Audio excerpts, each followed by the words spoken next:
Petugas gabungan bersama relawan di Samarinda Rabu siang dikerahkan untuk mengevakuasi jasad laki-laki. Jasad tersebut ditemukan warga mengapung di Sungai Mahakam, kawasan Sungai Kunjang, Samarinda. Upaya ini tidak berjalan mudah. Itu karena petugas harus berjibaku dengan arus sungai yang cukup deras.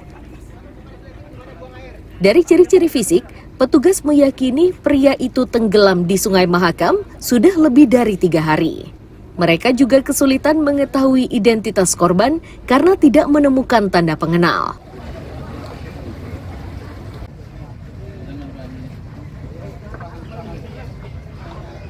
Kami terima laporan dari rekan kita Polairut Polres Samarinda bahwasanya terjadi penemuan mayat ngapung di area Sungai Kunjang, tepatnya di belakang Pasiran sekitar pukul 7.45. Kemudian kita kumpulkan anggota untuk mengevakuasi mayat tersebut.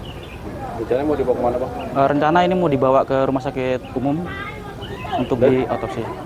Dari kondisi mayat tersebut diperkirakan berapa lama ini, Pak? Kurang lebih sekitar 3 harian atau 4 harian lah. Untuk identitas korbannya seperti apa? Identitas korban masih nihil, tak ada KTP, masih Mr. X. Ciri-ciri ini waktu ditemukan seperti apa? Mengambang dia untuk baju warna merah ya, baru warna merah.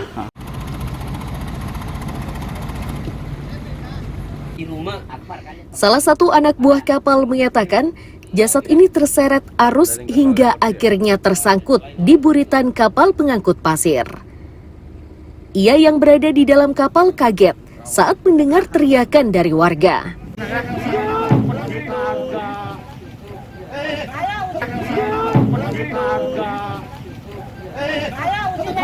Nah, orang di sebelah sana yang lihat tadi, ya teriak, baru aku lihat lewat bilang ada juga mayat, larut di ke sini. Mayat dari arah? Arah ke sana dari Big Mall. Oh, mengarah ke sini. Iya. Sangkut di Sedotan ke sini. sedotan sini ya? Iya. Abang kenal nggak Bang mayat itu, Bang? Hah? Abang kenal nggak mayat itu? Oh, enggak. Nggak kenal ya?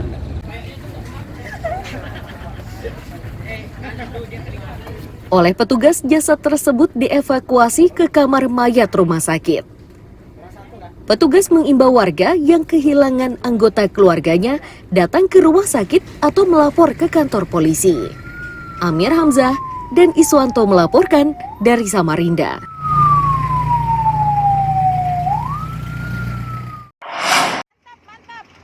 Batu bara beneran, Bu. Iya, batu bara. Rekaman amatir seorang ibu rumah tangga ini memperlihatkan aktivitas angkutan alat berat. Warga merekamnya karena angkutan tersebut melintasi permukiman di kawasan Gunung Tabur, Kabupaten Berau. Mereka resah karena aktivitas tersebut mengganggu istirahat. Alat berat, astagfirullah. Kenapa malam-malam, Om? Dada dulu, Om. Keresahan warga semakin bertambah setelah meyakini alat berat tersebut dimanfaatkan untuk penggalian batu bara. Mereka begitu yakin karena udara di lingkungannya kini terasa tidak nyaman. Dampak lain yang dirasakan adalah keretakan pada dinding rumah. Warga meyakini ini akibat seringnya kendaraan dan alat berat melintas selama 2 pekan terakhir. Oh, lewat pelan-pelan ya? Udah kalau Cium saya, Bu. Ya sih banyak ya kalau kami, kalau misalnya musim kering gini debunya tuh kemana-mana, terus itu ganggu pernapasan kan, apalagi anak-anak tuh sering bapil kami tanya ke dokter ya itu karena debu, Bu, biasanya gitu. Dampak ke rumah ada juga ya? Kalau ke rumah banyak, itu juga rumahnya retak-retak. Terus kalau lewat kan hauling di bawah, di belakang lah ya, alat berat itu juga kami pantau itu tanpa pengawalan juga. Sudah berapa lama, Bu, aktivitas ini, Bu?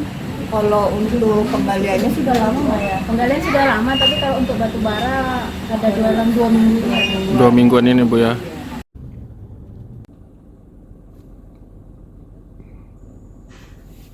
Pihak kelurahan yang mendapat kabar tersebut mengaku tidak bisa berbuat banyak. Mereka hanya berjanji akan mempertemukan pemilik tambang dengan warga untuk membahas dampak sosial dari aktivitas tersebut.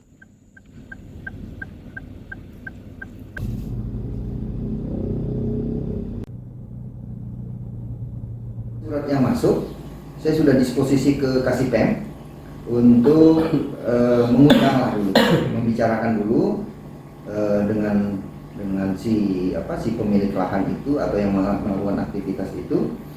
Ya kita maunya seperti apa? Karena secara aturan kan kami tidak masuk ke wilayah regulasi terkait dengan mineral, Pak. Itu bukan kewenangannya kami.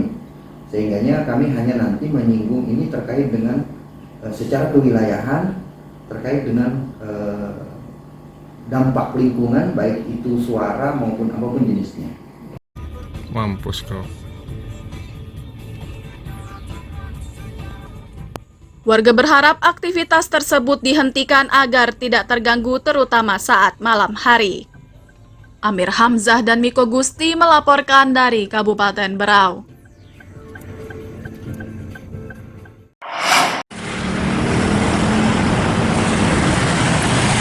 Antrean pembelian BBM jenis Pertalite di SPBU Koko Pertamina, Jalan MT Haryono, Balikpapan Selatan ini mengular. Situasi tersebut menyebabkan mereka kesal karena menyebabkan aktivitasnya terhambat.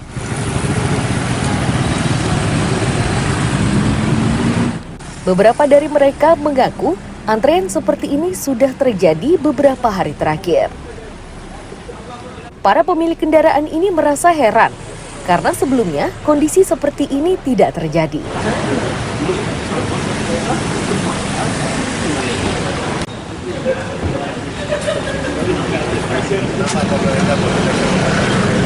Harapannya apa, Pak? Harapannya bisa kembali normal aja deh.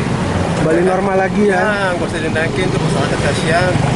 Iya dong. Iya. Sama-sama tahu lah. Sekarang bukan ekonomi. Ini susah banget ini dapetnya, Pak? Susah lah, antrinya panjang banget. Ini berapa jam sudah antri, Pak? 1 jam. Udah 1 jam. Karena bukan semakin enak hidup, kok semakin susah. Dapatnya susah banget. Ini sampein kamera antrinya kayak gini kita panjang betul. Berapa jam sudah ngantri, Om? Aku ini sudah hampir setengah jam. Berapa hari sudah susah dapat? Ini sudah seminggu. Sudah seminggu ya.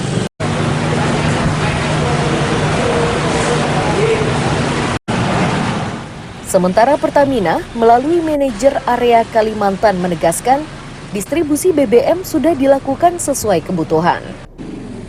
Mereka juga memastikan persediaan BBM jenis Pertalite cukup banyak dan mampu disalurkan untuk kebutuhan 14 hari.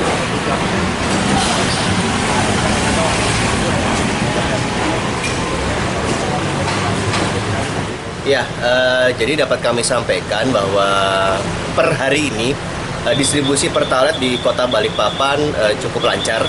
Kami per hari ini menyalurkan sebesar 350 kiloliter Pertalite di seluruh Kota Balikpapan. Dan dari segi stok pun di terminal BBM kita yang ada di Balikpapan ini cukup aman. Tersedia stok antara 9 sampai 14 hari akumulatif.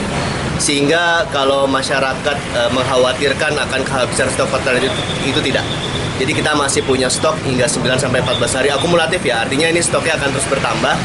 Dan setiap hari kita menyalurkan sekitar rata-rata 350 kiloliter bahan bakar Pertalite.